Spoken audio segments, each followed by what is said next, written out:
Hi, everyone. Welcome to part two of Time to Get Serious, the first attempt. Before I get into the video, I want to say that this is not a complete solve, and I did not find the chest here. I'm showing this because there are a lot of odd things that occurred that may or may not be a coincidence. And also, depending on how I connect my clues, there could be different interpretations. And this is the first place that the lines crossed. It is not my current solve, but I discussed it over with my partner, and he agreed that I could put this information out there. I didn't find the chest there, but maybe it'll help somebody else.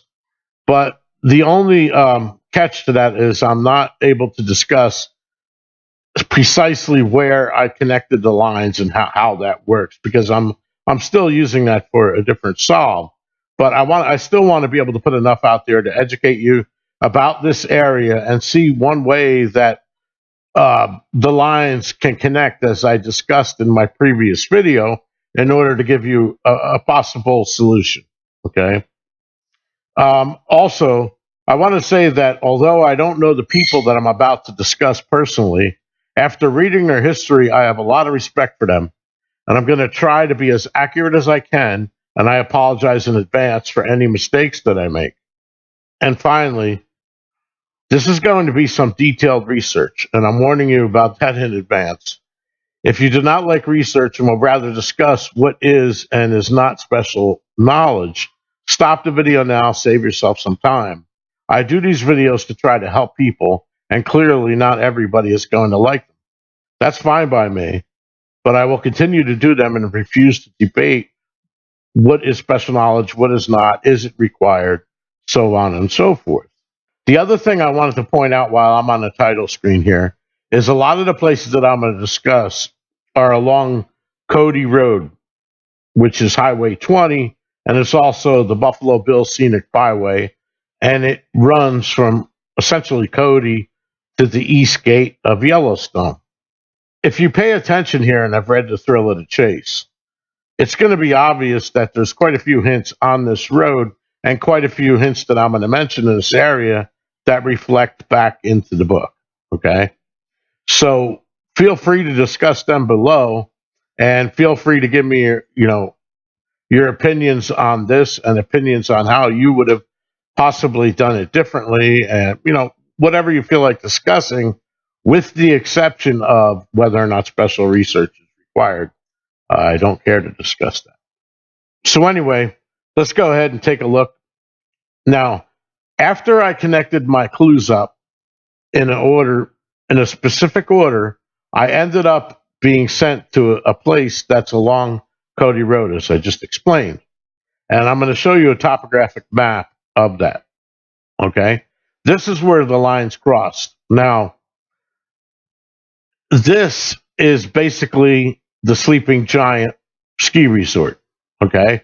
And this is on Highway 20, and it's 3 miles from the east gate of Yellowstone. Now, as you'll see here, there's two X's, and I'm going to show you both of them because depending on how I arrange my clues, I could end up in two different spots. And it didn't really concern me too much because both of them are over the same area as I'm about to show you. As I explained in my prior videos, skiing was really popular in Europe and other countries before it was popular in the United States. It wasn't until the 1930s that skiing became really popular in the United States. And of course, as you can see, here's a picture of some kids doing it, I think back in the 30s. And also, as I discussed in my previous video, there are some hints that Forrest thrown out there in Thrill of the Chase. For example, his father discusses the banana and banana harvesting. Well, the banana harvesting, the way they take the bananas out of the trees and bring them down to the boat, is what triggered the invention of the first ski lift in 1939. Before the ski lift, they used to use tow ropes. Okay, basically, they would have a motor up at the top of the hill, and they would attach a rope from the bottom to the top, and the motor would essentially, the kids would grab a knot, or the people would grab a knot, and essentially the rope would tow them up the hill. This is very similar to what you'll see in Teachers with Ropes. But basically, the rope was the first lift, and then the banana harvesting is what created the chair lift, which, of course, or the T-bar lift, I think, initially. And that's what, drastically sped up the ability to bring a massive amount of skiers from the bottom of the hill to the top. So it made skiing even more popular because prior to this, you had to walk up a hill. Okay. And I don't know how many times you're going to walk up a hill and ski down. Your day is not going to, be filled with as much fun skiing as it is going to be walking up the hill. All right. So this is basically an overview of what everything is like. Here's the Yellowstone East Gate. Here's the Buffalo Bill Scenic Byway, which actually ends here. Okay. So here's the Pahaska Teepee. This, of course, is the Shoshone River coming down, and here is the ski resort. And I also want you to take note of the Shoshone Lodge. The Shoshone Lodge is over here. That's going to be part of the story, okay? Because this is essentially where everything started before this area existed. All right. And also, I want you to take note that although you don't see it here, if we were to go 8 miles down the road to the right, we would find the Wayfarers Chapel, which is an outdoor church.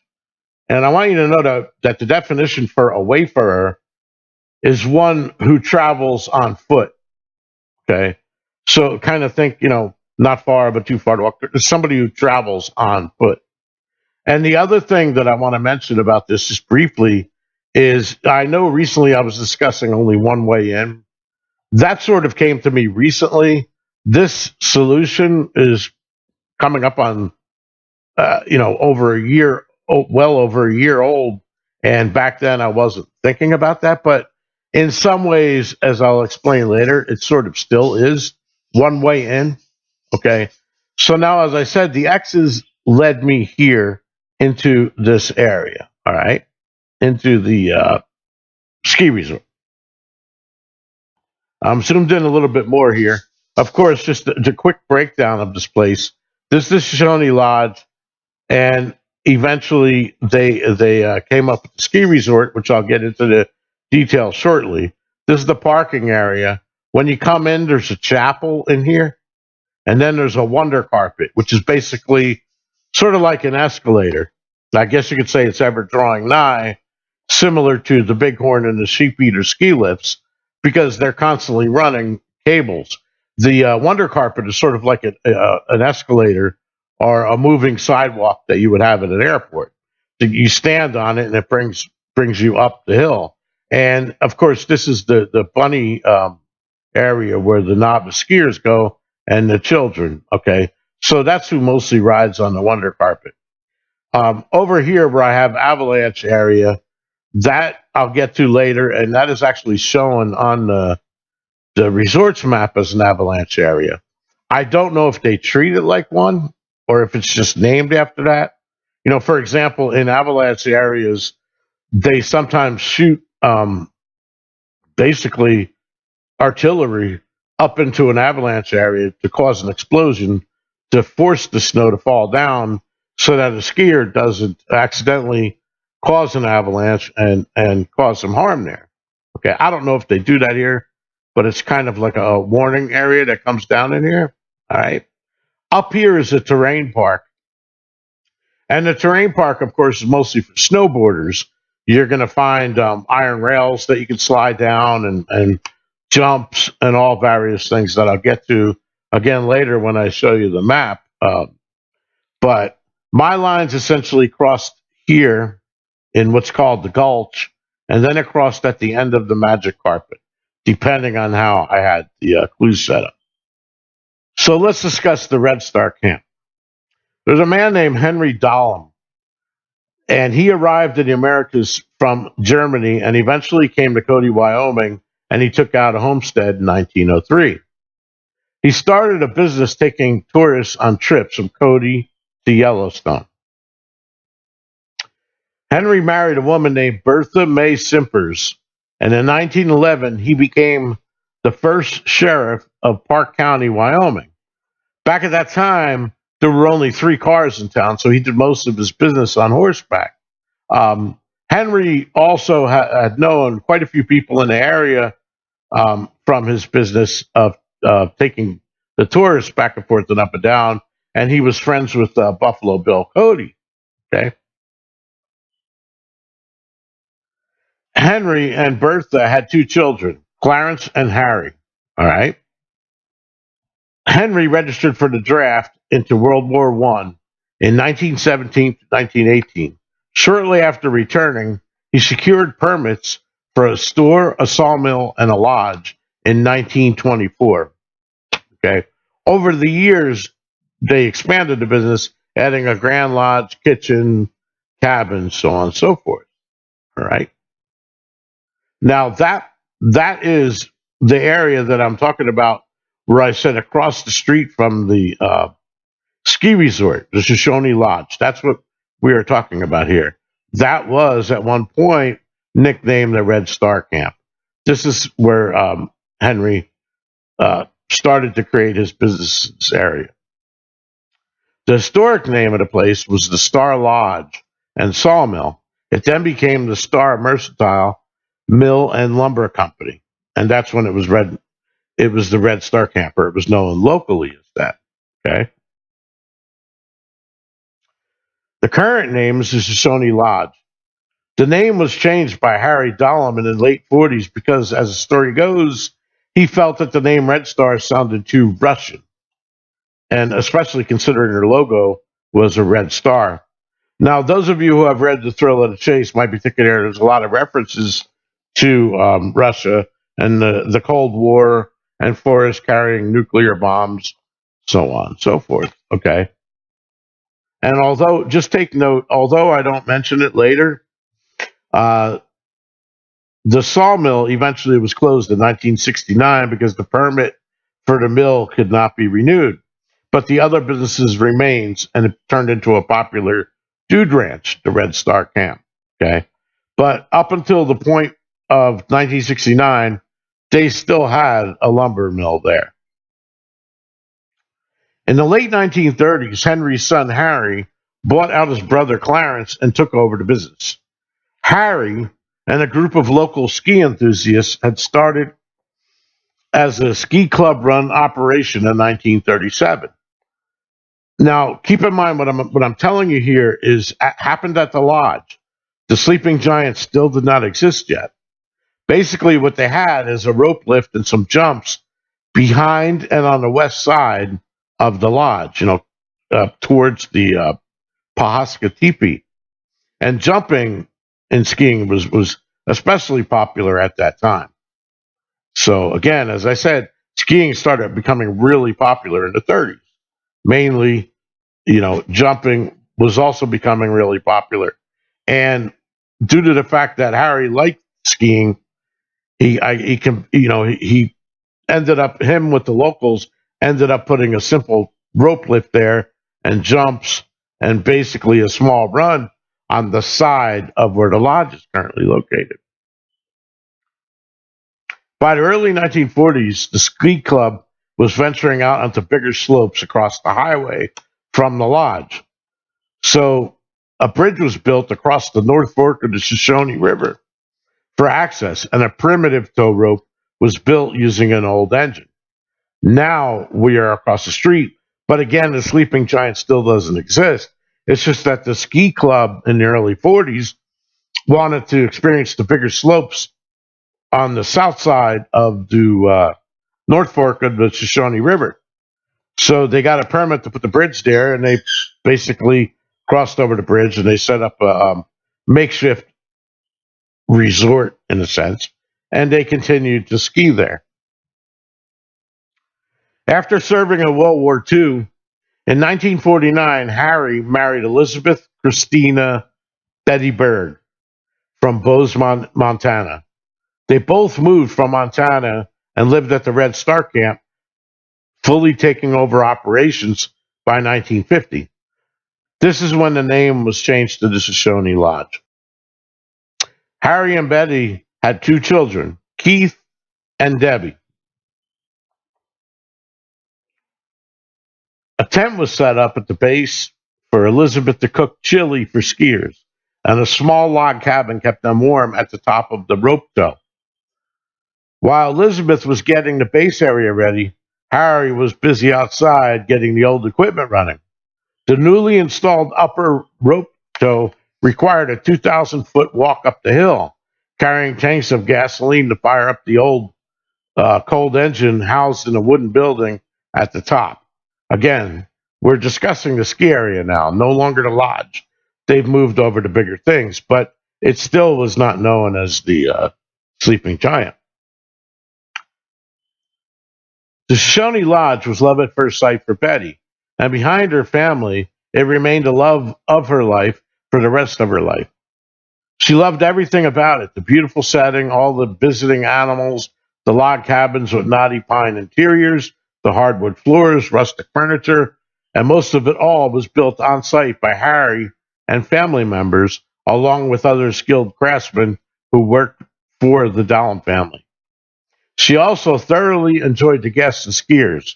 She had a large barrel stove, always stoked with wood all day long, so that she could cook her chili and pies. In 1951, the Cody Council for Youth asked Harry and Betty if they would open the lodge for youth of the county, with skiing, sledding, tubing behind the lodge. Remember, the Sleeping Giant still doesn't exist, so Cody Council for Youth basically wanted them to open up the lodge itself for the youth that lived there, so that they can enjoy skiing and tubing behind the lodge. The following year, Harry and Betty acquired the special use permit for the Sleeping Giant ski area. So the Sleeping Giant was born. In 1952, Henry passed away.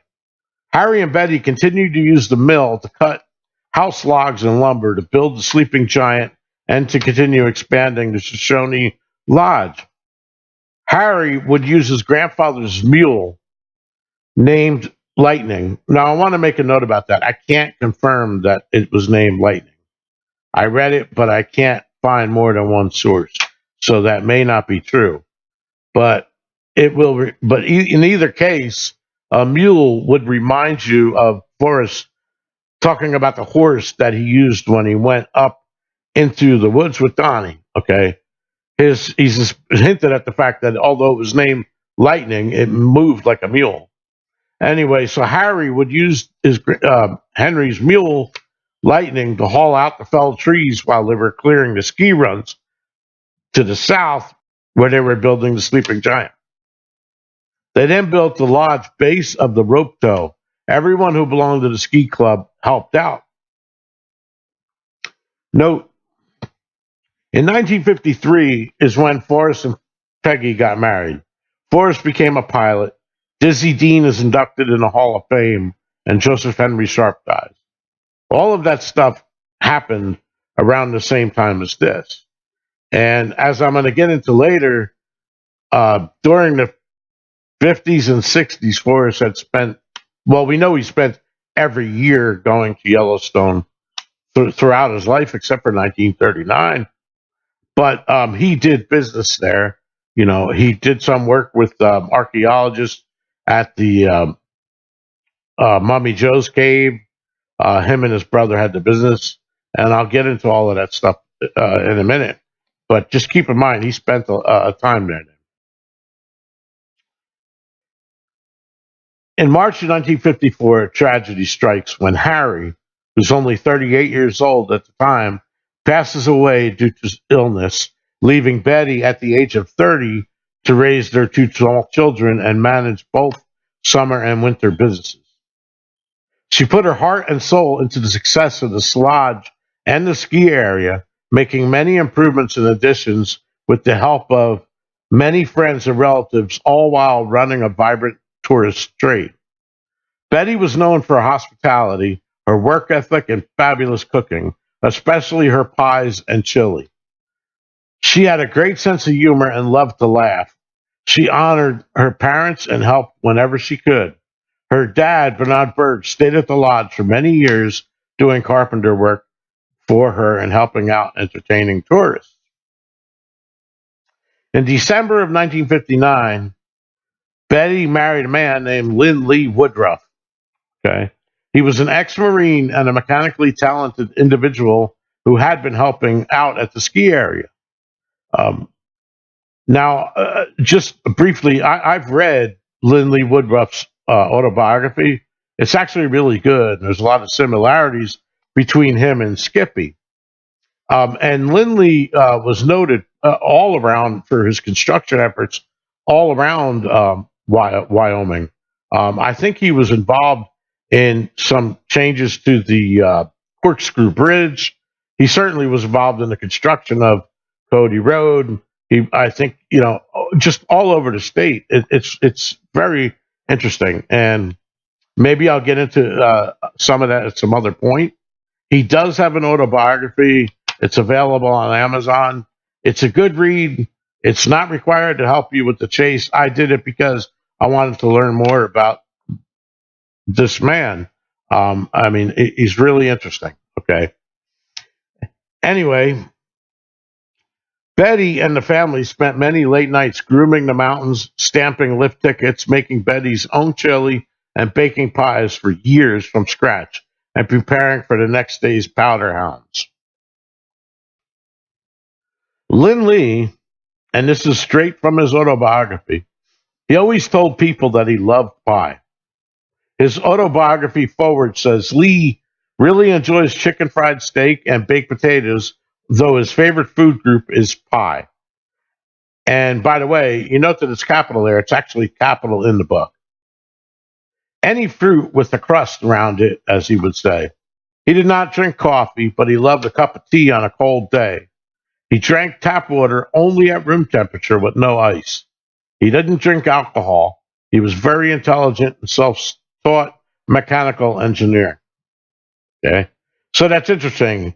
Your man, he loves pies, so of course he marries Betty, who's known for her famous pies in the area. Okay. Over the years, Lynn Lee made many improvements to the ski area and the lodge, including a T-bar, tow ropes, and double chairlifts. Okay. Lee and Betty had one child, Diane. Note that Lee was born 1 year prior to Skippy Fenn. So Skippy was born in 1928. Lynn Lee was born in 1927. And if you look at the fact that he was an engineer, and then you look at the thrill of the chase, where Forrest describes Skippy always inventing things, hooking motors together and inventing things, it really reminded me of this guy. Now, even though I have his autobiography, a lot of the information I'm telling you can be found online. It can be found in, I think, in the website for the lodge. They even talk about him. It's not very difficult to find it out, but it's almost as if we're describing Skippy here. I thought it was very interesting. In 1954, the French Indochina War ends after Group Mobile 100 is wiped out during the Battle of Mangang Pass ambush along QL-19. Unknown French soldiers, along with over 1,600 French, had been buried up near Mangang Pass in Vietnam. They were buried in a standing position facing towards France. I'm not going to get into that in any more depth because I discussed that in my video about Vietnam. Okay, so I'm just trying to give you a little bit of a picture as to what was going on in the United States during that time. And again, Forrest in the book discusses the French Indochina War. And as I explained in my last video, if he was stumbling on French graves, meaning there's more than one out in the middle of nowhere, it is extremely high possibility that he was up near Mangang Pass. And keep in mind, and I'm not going to get into this again because I did in my prior video regarding transforming the coordinates from east to west, but I used places in Vietnam that were named in the thrill of the chase in order to come up with the points that I was connecting using the poem. And that is ultimately what formed the X's over this place. It wasn't a mistake. It wasn't like I said, oh, I'm going to go to the skiing area. It the poem, after I connected the lines, sent me there. All right. In 1954, Ruby Ridges was born. She became an American civil rights activist. She was the first African American to desegregate the all white William Frantz Elementary School in Louisiana in 1960. Now, as you know, she's a subject of a Norman Rockwell painting titled The Problem We All Live With. And Forrest Fenn used that painting as a reference for many of his drawings in Thrill of the Chase. But this one, specifically in Thrill of the Chase, one of the kids holding the tow rope or the rope, it's the second girl in the drawing. She's holding a symbol of freedom. She, as many people think, represents Ruby Bridges. Between the years of 1957 and 1962, a lot of events occurred with Forrest. Forrest's daughters, Zoe, I think, Zoe and Kelly are born. Ernest Hemingway committed suicide. Forrest and Skippy built the Dude Motel in West Yellowstone, Montana. Forrest's grandmother, on his mother's side, Ari Beatrice Creighton Simpson, passed away. Mummy Cave was first studied by the Buffalo Bill Historical Center. So again, this was the time when Forrest was going there a lot in the 50s and 60s. Shortly after he got married and he was a pilot and he was stationed in Germany, he still came back there and visited the place frequently. Later years, we were faced with more tragedy. Lee and Betty ended up getting divorced in 1977, but they remained friends.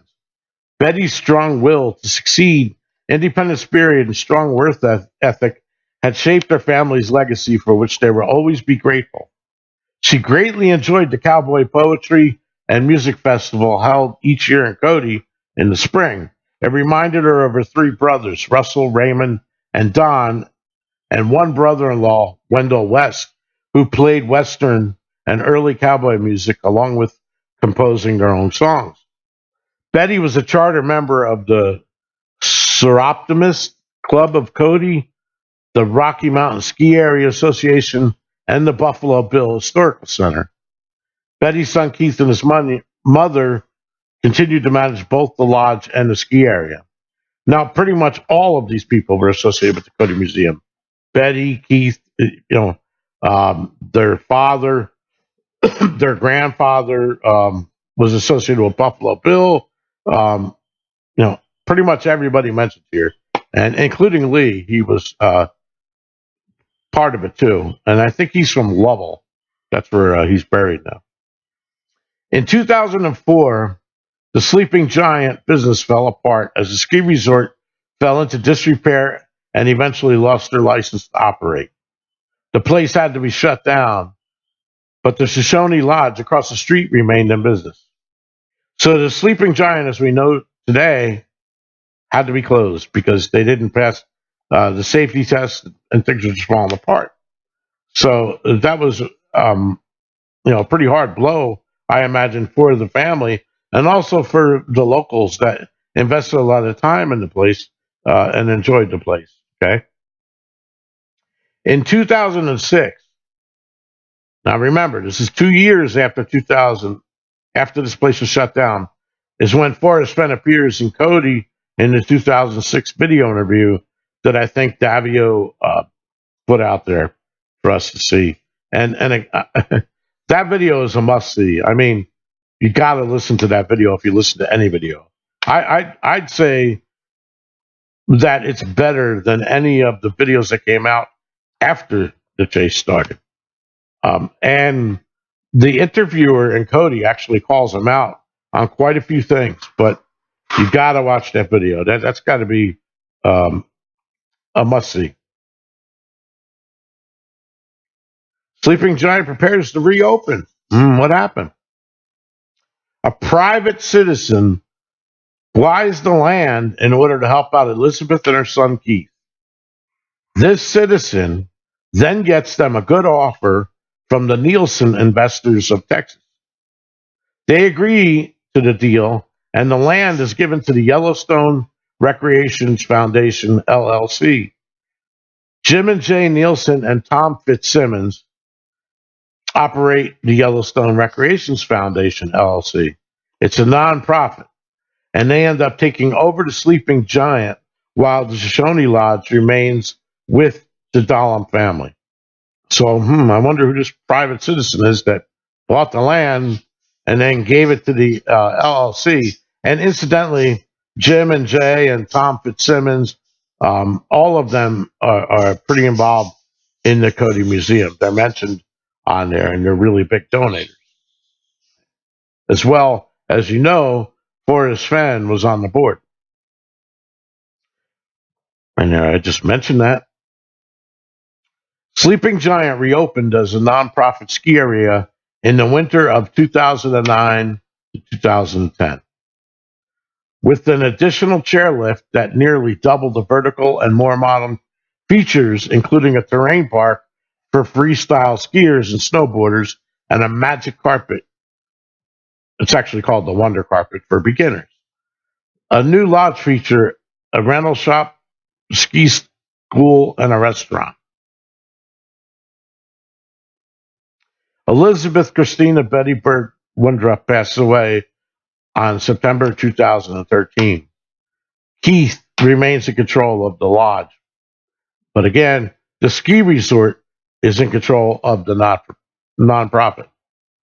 The Dahlems no longer have anything to do with the ski area on the south side of the Shoshone River. And again, until the winter of 2009 through 2010, the ski areas had been closed since 2004. It took a lot of time, to get the thing reopened and rebuild everything, and they finally finished it just before 2010. Late that about a year before Forrest was in Cody for the rendezvous. Lindley Woodruff passed away on the 18th of March, 2016. Note, Forrest publishes The Thrill of the Chase, of course, in the fall of 2010. And he appears in a video that we see that was called the Rendezvous Royale in Cody. And that video was shot in the fall of 2010, 1 year after the grand reopening of the Sleeping Giant. Forrest Fenn and Peggy are at that rendezvous. And again, that was filmed in 2010. I know that for a fact because my partner was actually at that event. It was filmed in 2010, but the video that you see on the internet, on YouTube, did not come out until like 2 or 3 months after. It came out in, I think, February or March of 2011. But remember, this happened in 2010. As one of the oldest ski areas in the country, Sleeping Giant today is a vintage glimpse into the history of skiing in America, letting visitors slide down the same slopes as Harry Dahlem and his group of friends did more than 70 years ago. With healthy support from the local community, there's no reason why it shouldn't be well positioned for the future, too. The Shoshone Lodge and ski area are both in National Historic Places Registry. And I think that's important because that means that they're recorded forever. They're not going to go away. Things could change depending on how long their license is with the Shoshone National Forest, but I think it's going to be quite a while.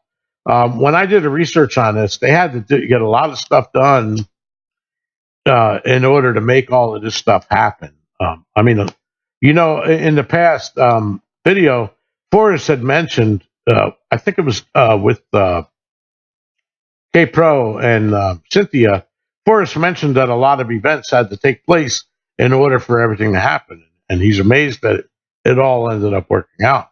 But if I remember correctly, and I'm going to get to that right now, in 2013, the zip line was finally approved by the Forest Service. I think back in 2010, they wanted to do the zip line because when they came back and reopened the Sleeping Giant, they didn't want it to be only open for the winter. They wanted to have the possibility to do business in the summer. So how do you do that? Well, you have zip lines to do that. The problem is that there, you have to go through a lot of regulations and approvals, including with all people on the board of the National Forest and so on and so forth. It takes years to get this stuff done. It wasn't until 2016 that they actually finished it. All right. But one of the things, if I remember correctly, that they had to do was they had to do something about the fact that there's grizzlies here. Okay. This is grizzly country. And in the springtime, when the grizzlies come out of hibernation, they're all over the place here. Okay. And they move from east to the west over the time of the summer. So really in the spring is when you're going to find the most of them here. And they slowly, like I said, move west. And one of the problems that they had, they used to have, I think, a picnic area, and they had to relocate the picnic area, and they moved some things around to control the grizzlies. And I think they moved them further east. They've made some changes. Boy, I don't remember offhand where this was. I don't know if it's Clock Tower Creek or over at the Blackwater Creek. It was one of them. They made some changes, and anyway, so getting things approved, I can see that they wanted. I can see where they want to have the zip line sooner. So who was that private citizen? I don't know, but if you read between the lines, I'm kind of speculating here. There's absolutely no way to prove this, and there's not even any way to prove if Forrest is on the Yellowstone Recreation LLC, if he's a member or not. There's no way to prove that. And frankly, researching that is not really going to help you that much because it's not going to help you solve the poem. And as you can see, I don't have the test anyway. So I wouldn't be concerned about stuff like that. But let's just show you what happened here. So Forrest says, let's put things into perspective and look at them from a different slant. There are 654,885,389 acres of land in the United States that are owned by the American people. That is what the federal government admits is public property. And the population of this great country is 313,914,040. After doing the math, I learned that my allotment is exactly 2.086 acres. Now remember that number, 2.086 acres. Now, what if I wanted to secret a can of Dr. Pepper under a rock in the cooling waters of a rivulet somewhere in my allotted public acreage? If I did, I would not need to use all of my area. I would just need 7.5 fluid ounces and 90 calories of space. And I would still have about 2.08555 acres remaining. Seems fair to me, but would I have broken the law? Yes or no? If yes, then let us change the law because who knows where this nonsense could end. If no, then why are we getting so excited about the little things? And there you can see a link to it. It's on Dal Neitzel's site. Now take a look at this.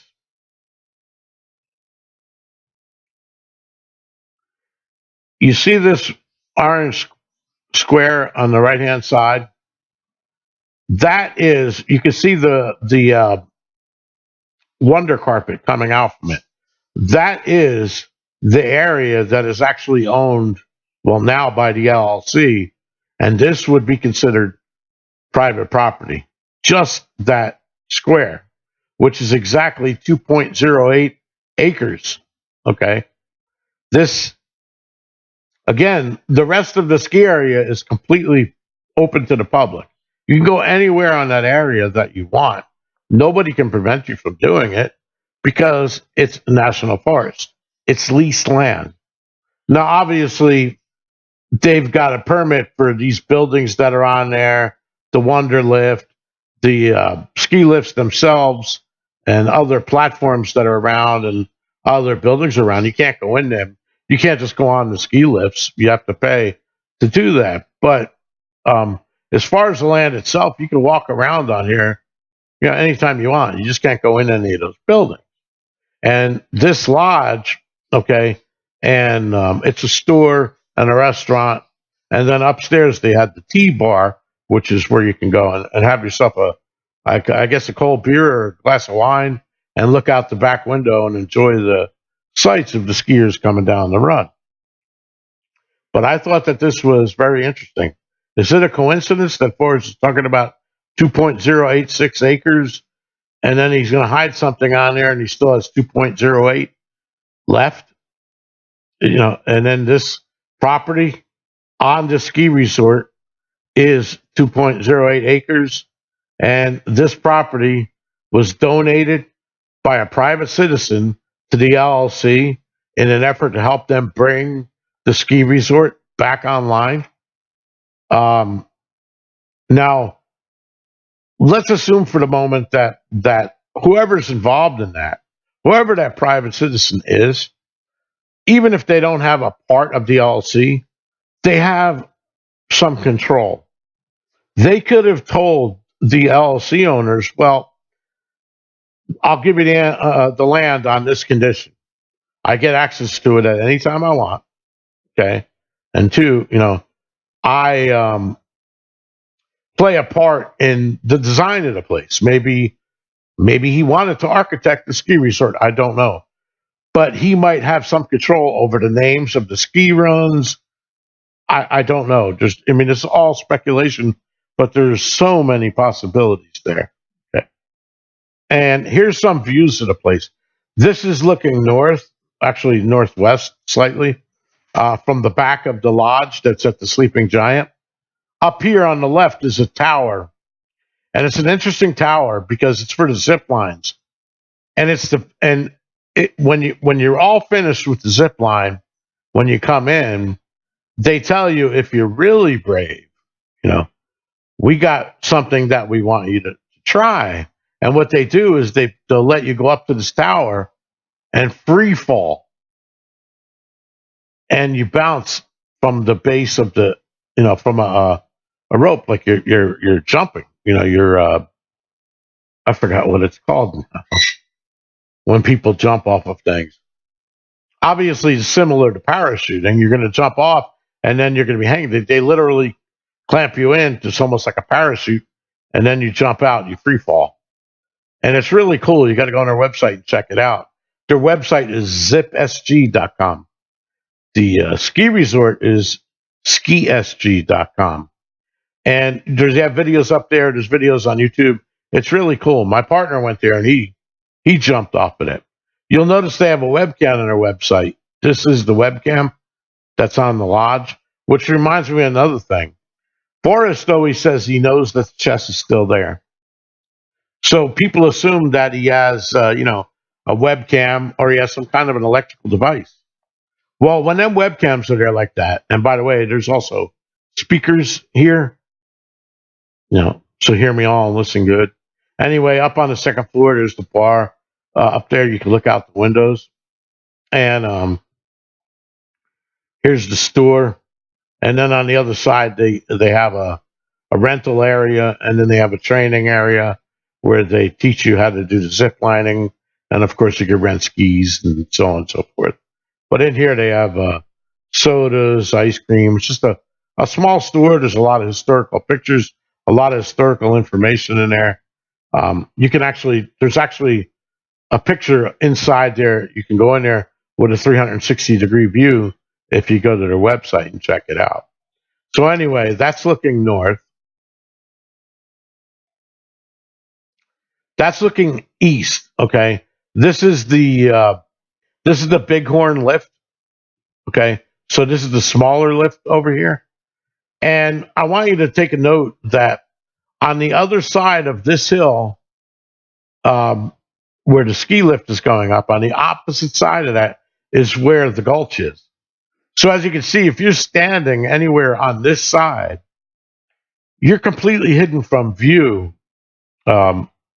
Unless you're here in the wintertime when you're skiing, of course, then your people are going to ski in the gulch. So they're obviously going to see you. But remember that this is a summertime chase. Okay. So when you're here in the summer, nobody's going to see you on that side. And none of the zip lines run on that side. And these other things sticking up in the air, those are slow machines. Those are the wands that shoot the mist out that turns into snow. And this is facing south. There's those two snow machines there. They're all over the place. If you look on the right, you can catch the end of the Wonder Carpet, and there's a little building at the end. Note the purple flowers and everything here. This is looking west, okay? And there's the Wonder Carpet again. That would take basically small children and people that are just running the easy area, what they call in the catch pen, where the kids would be going around and falling over each other. And by the way, catch pen kind of reminds me too about Forrest describing his grandmother and the Indians chasing chickens around and falling over each other. It's kind of funny because if you were sitting at that lodge and watching children going up and down here, they would be falling over each other and they're running around. And like I said, it's called the catch pen. Okay. This is the zip line lift. All right. This is what you would get if you see in the summer. Now, if you look where the logo is on the left, that logo looks like, I don't know, it could be somebody that jumped out of a plane, if you forget about there, and parachuting down. Anyway, notice that it's right over the gulch. It's right over the gulch on the left-hand side. And as I showed you, when you're way down by the lodge, it's impossible to see on that side of the hill. And if you look at where the zip lines are, zip 1, 2, 3, 4, 5, and then the quick drop, okay, none of that stuff goes anywhere near the gulch. So in the wintertime, there might be hundreds of people there. But if the chest was sitting there, let's say, it's under 6, 7 feet of snow. Nobody's going to see it. Nobody's going to find it. Nobody's going to be in there looking. And if they were, they're not going to see it. And in the summertime, everything shifts over to the east. Nobody really has any reason to go there. And I thought that, that was interesting. And by the way, note that zip one's at the bottom. It's kind of cool. My partner went here with his family, and they did this. And the first place you go is at zip one. They take you where you zip line right across the Shoshone River. And then you take the Bighorn lift up, and then you go down zip 2, zip 3, zip 4, and zip 5 is the long one. And then optionally, you could do the quick drop before you go. They did all of that. My partner was out here in February of last year, and he came out here to do some skiing. And also, he was looking while he was there. He wants to see at night. Maybe there's a blaze or something that's high up, and you're only going to see it when there's snow. Maybe it's on one of the lift towers or what have you. And then he came back here in the time between when they shut down the ski area and things are melting, and then maybe a week before they opened the zip area, he went out there again to check it out. Almost all the snow was gone, but he was able to look at the area, and there pretty much, of course, was nobody around. Now, remember, in 2009 and 2010, there was nobody here in the summer, certainly, because they had no reason to go here. There were no zip lines. There was nothing. You're not going to find a lot of people in a ski area in the summer, unless there's zip lines. Okay. But remember, these zip lines did not come until 2013. So somebody could have used that to their advantage. Now, Forrest, the way I seen it, if he hit it here, he would have no trouble getting up there because, especially if he owned the lodge and he's the one that donated, because he could have took the lift up there and maybe hit it up near the top. Or maybe he didn't have to take the lift. Maybe he hit it from on the ground. I'll get into that stuff in a moment, but, So let's go now. Now, again, the chase happens in the summer, but Forrest says, worth the cold, the effort, worth the cold. To me, in this solution, worth the cold was a reference to don't use this map that we're looking at because it has nothing to do with the chase. Look at the map that you would use if it was cold. You're here in the summer, but let's see what this place looks like in the winter when it's cold. Okay, so this is the map that you would look at. Now, I wanted to just, as I said in the beginning, my partner and I had a discussion, and he really doesn't want me to give out any of my clues because we're still using it in my current solution. So, however, I can mention a few things about this map because I can tell you now that we searched this pretty extensively. And of course, you're welcome to go. We could have missed something. I don't know. But I want to go over just a few things to kind of explain sort of where I'm coming from. Now, the first thing is when when these X's formed here, they were formed by following the clues in the poem. But my thought at the time was that you could run the poem all over again once you get to where the X is. Okay. And so, in other words, where warm water salt would become over here in the parking lot, and then you cross over the bridge, and that's where it would start. So, without naming specific places, just off the top of my head, I can see a lot of similarities here to some of the clues. For example, the Wonder Carpet, okay, that runs here, the Bighorn Lift, the Sheep Eater Lift. What do they do? Now, remember, one of my X's was right here at the Gulch, right in there, okay? And the other X was right over here at the end of the Wonder Carpet. So the Wonder Carpet and both of the lifts, what do? Well, they're ever drawing nigh. They're constantly pulling, heavy loads up to water high. And incidentally, this avalanche area, there's a stream that goes up in here. And I'll show you that in a minute. It's loaded with rocks. I mean, there are a massive amount of rocks up in here. You can see them if you go and look on Google Earth. There's tons of rocks. There's water. Unfortunately, when my partner was searching up around there, uh, this area, when you get to a certain point, is before you get to the rocks, way, way, way too steep. There's no way that Forrest would have went up there, in his opinion. Now, again, we could be wrong, but it just didn't feel right. Way, way, way too steep. Okay, certainly if he's carrying any kind of weight. Although I can tell you one thing it had going for it is when you're standing at the lodge, you can't see anything up in here, and you definitely can't see anything over here. Now let's talk about No Place for the Meek. Okay, so No Place for the Meek. I had two of them in here, two potential ones. One of them is an avalanche area for obvious reasons. It's No Place for the Meek. In the winter, you would never go there. Obviously, it's dangerous. It's an avalanche area. But in the summer, why not? All right. Now remember, the chase is for the summer, but we're looking at a winter map. So this would be No Place for the Meek. Now you can step back a little bit more and say, what about other words that might have something to do with a place that's not for the meek? Looking at some of the names of these runs. Well, one of them to me, which was near this other X, is calamity. Okay. Look up the meaning of a calamity. A calamity is not a place where the meek wants to be. Okay. It's just a thought, you know. And the same thing down in the gulch and also up here. Some of these canyon walls are pretty steep. Definitely down here, they're very steep. My partner actually went up and down this, I think. And there's no way that Forrest would have been able to go up this. He might have been able to go down. But if you look, there's a way that if you came off this lift, you could walk out of bounds and come back in. And there's an area right here, sort of south of where the X is. And we searched in there.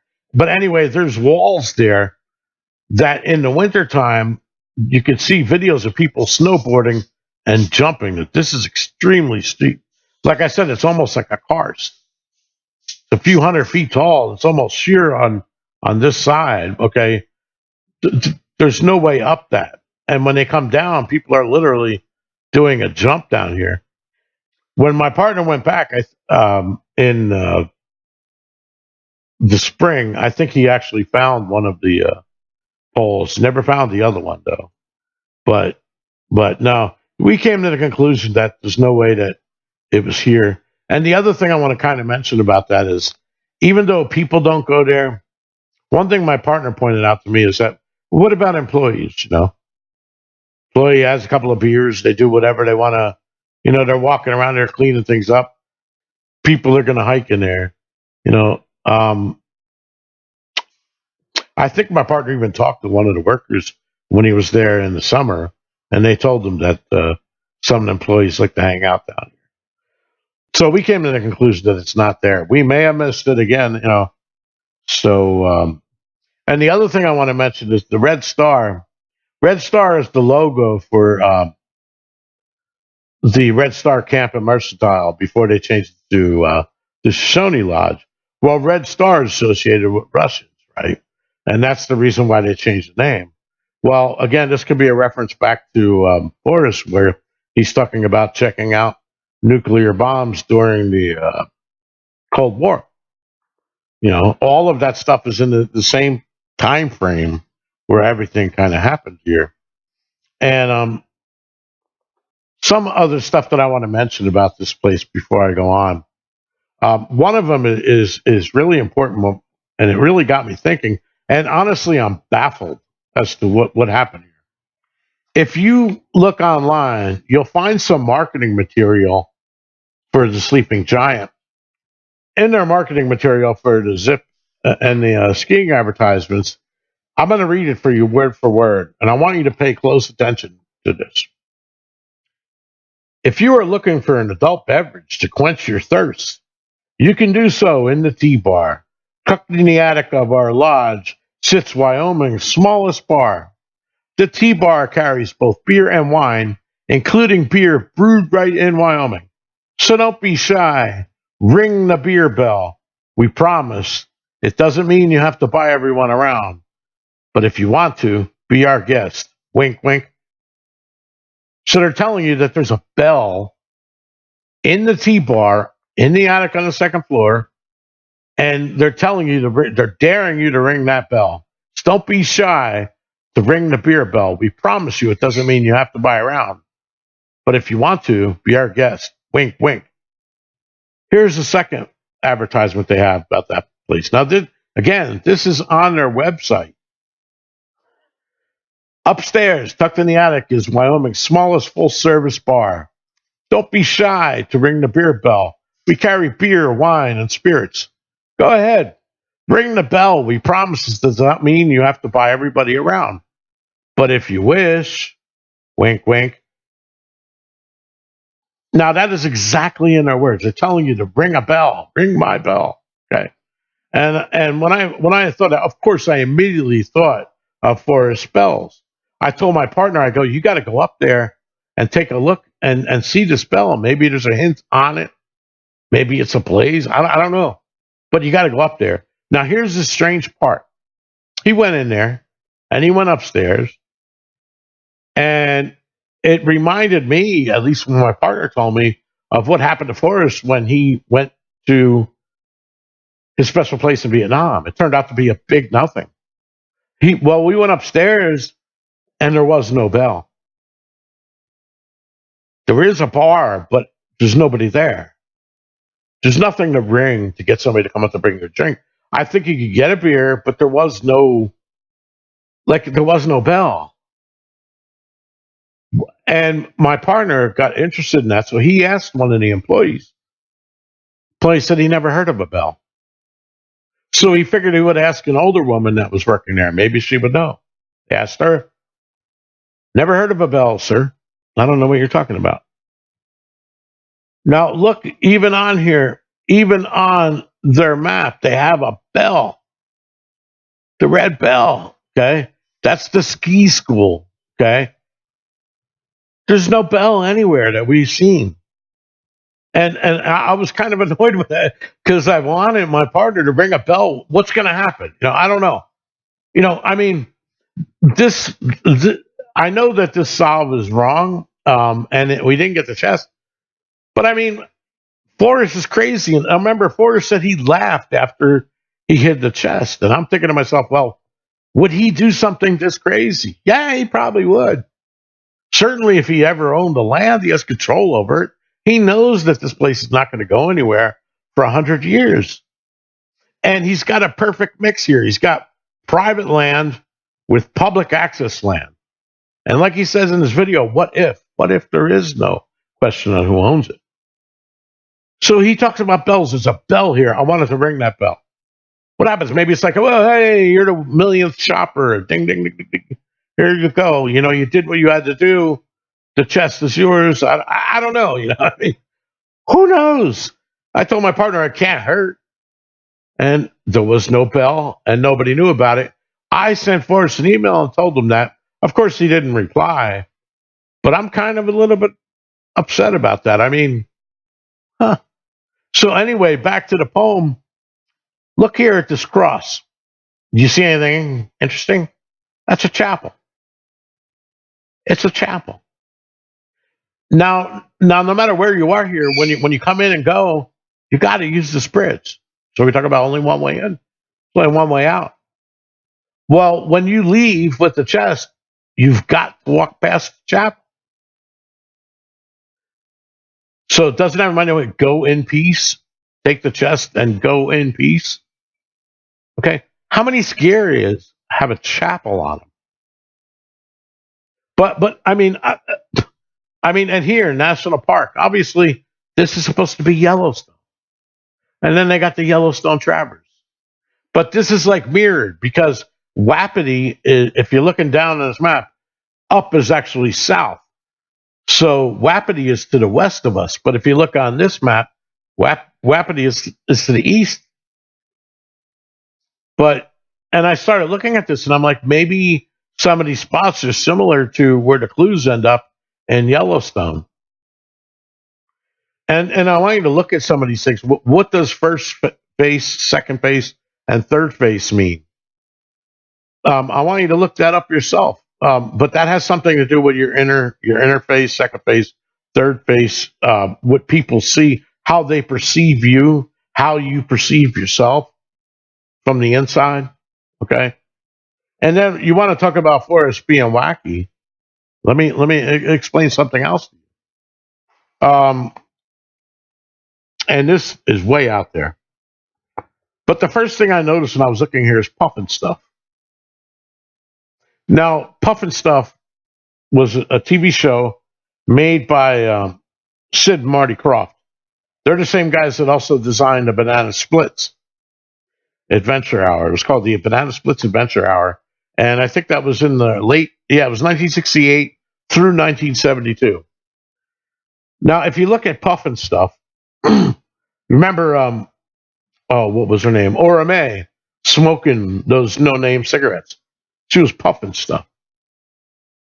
Now, this is way out there. I think my partner probably thought I was crazy, but hey, maybe this is the way you got to think like a kid. I don't know, But let me just tell you, a lot of the voices in Puffin Stuff were done by famous people, and the ones that were not done by famous people were made by voice impersonators.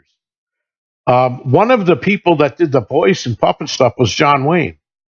And he did the voice for the West Wind. And now you remember John Wayne. Now listen up and listen good.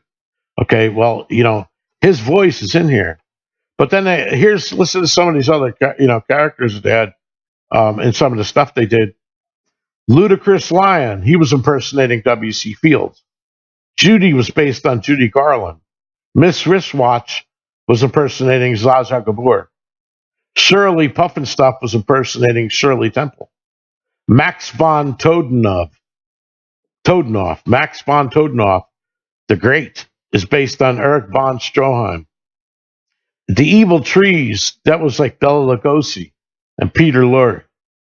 The Fireplace was Jimmy Cagney. The Mushroom Leader was Edward G. Robinson. The Talking Skull was based on Boris Karloff. Okay. There was Mae West references in there. I mean, a lot of old-time actors and actresses, like when he talks about his kid, didn't know a lot of these. Now, his children are a little bit older than me, but I'm sure they remember these shows. And I mean, 1968 to 1972, especially when he came back in 1969, these shows were hot back then. And he would probably be talking with his kids. He hasn't seen them in years, or he hasn't been able to focus on them. He just got back in Vietnam in end of 1968, and here, boom, Puffin stuff comes out. And now listen to some of the names of the things in there. Friendly Magic Dragon, of course, is what Puffin stuff was, HR Puffin stuff. So here we got a run named after Puffin stuff. Other characters were Jimmy, Freddie the Flute, Witchy Poo, the Stupid Bat. Okay. Do you remember in Thrill of the Chase where Forrest called his teacher the Stupid Bat? Said that the father did. Okay, we got Kling and Clang, Judy the Frog, Pop Lolly. Instead of Lollipop, we got Pop Lolly, which is your butterfly and flutterby. We got Tick Tock, the clock, The Good and Evil Trees, Dr. Blinky, Orson Vulture, Seymour the Spider. These guys, I don't know if they were getting high or what they were doing, Sid and Marty Krofft, but, you could look at the Banana Splits. But these shows, I mean, my partner thought that I was completely off my rocker. And I'm like, look, we're looking on the Cody Road and I have two X's over this place and I could find all of these things parallel. I mean, we got to check it out. So he did, and we did. And like I said, I think like Forrest, everybody's taking a lot of risks out there. And my partner, of course, he lives there, but he lives in Wyoming. But he made it a family outing. I mean, he took the kids skiing. He went out there, with his family skiing in February, just so he could just kind of, not look for the treasure, obviously, but just get an overview of the area, what it's like in the winter. And then we went there in the spring, and then we went there in the summer. So we had about 3 or 4 trips there. But I mean, he had fun there, other than the one time that when he went in spring, I mean, he was sweating. He said he probably lost a few pounds going up and down that gulch. I think he might have hit this in 2009, prior to the place being open. And then he went back there in 2010, right after their grand opening, and he got a chance to see kind of a test run. Maybe he left the treasure there for 1 year just to see what would happen. All right. 1 year of the place being open. In other words, if he hit it in 2009 summer, the place was closed. Then he goes back there in 2010, and we know he was there in Cody in 2010. But he goes back there and checks up, because remember, in the summertime, or actually when he went there that time, the skis area wasn't open yet. So he could have went in there and had free run to the place. So maybe he went back in there and checked up on the trust after having experienced 1 year and a grand reopening with a ton of people here. And maybe nothing happened to Chess, and he kind of proved his point. So he goes and he releases the book and goes through and everything. I don't know. It's all speculation. And again, I can't say whether it's true or not. But currently, I'm not looking here anymore. But I'm still looking at places up and down this road.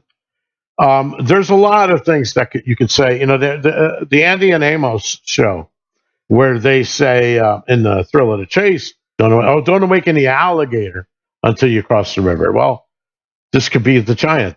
You have to cross the river to get into this place. But when you leave Yellowstone, you cross the river one time. It takes you from the south side of the river to the north side.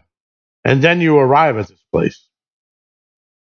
So you've crossed one bridge, okay? Now you have to cross the bridge again. He's saying, don't cross and don't awaken the alligator to cross the river. You got to cross the bridge to get back out of this place after you've walked past the chapel, gone in peace, right? I mean, folks, trust me, I'm not high. But, this was a crazy solve, and I had to put it out there for that reason. That's why I asked my partner, can I put it out? Because I really want to share this. I wanted to show you how you can think outside of the box and let's keep this chase safe. Forrest didn't intend anybody to get in any danger, you know. Could he have done something like this? Yeah, absolutely he would have done something like this. Because he said you're going to laugh when you find out where it is. He can hide it in the least expected place. Folks, there's no reason for you to go trying to rappel down the wall of the Grand Canyon in the Yellowstone. There's no reason to ford rushing, raging rivers by tying yourself to a tree, and certainly don't smoke crack and jump in a class 5 rapids. We don't need to put ourselves in that kind of danger. There should be no more danger than you're out on a family outing, a family trip to go, zip lining or skiing, or a family trip to go, hiking or camping. You're not going to have to go miles and miles out in the woods, you know. And this here would explain why non-searchers are within 500 feet, or could have been within 500 feet, and searchers were within 200 feet. You kind of got to make a leap of faith, because how are you going to be, cold and in the wood? And by the way, I want to mention in the wood, this area, the Shoshone National Forest, is the very first national forest in the United States. And prior to be calling the Shoshone National Forest, it was the Yellowstone Timberland Reserve, the wood, right? So it was the wood. When you exit the East Gate, you enter this area.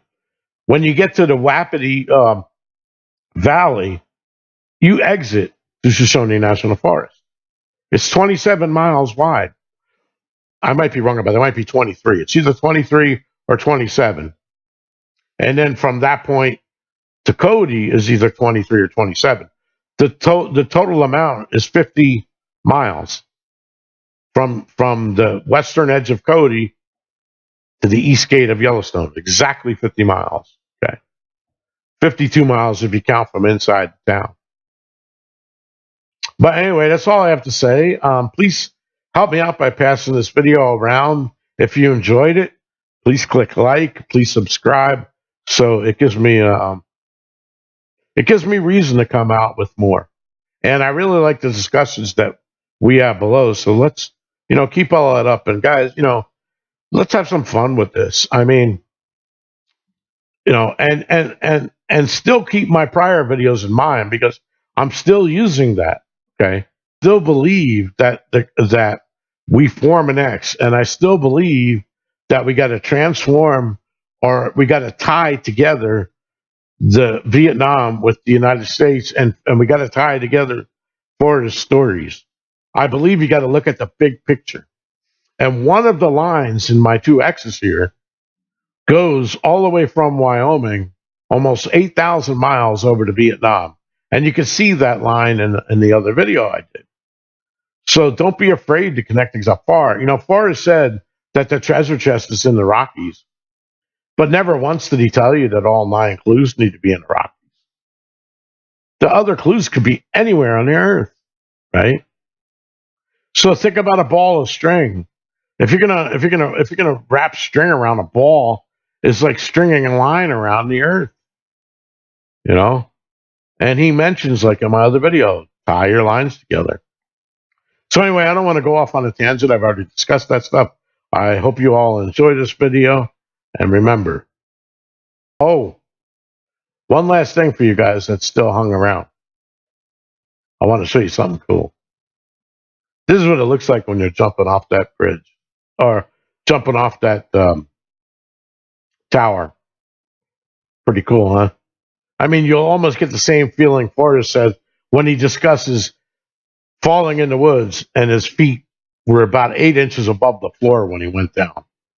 I looked at this and I'm like, man, Forrest is letting you experience what he experienced when he jumped out of a plane. I really believe that if he is behind this, it's either a miracle if he's not, or he planned this.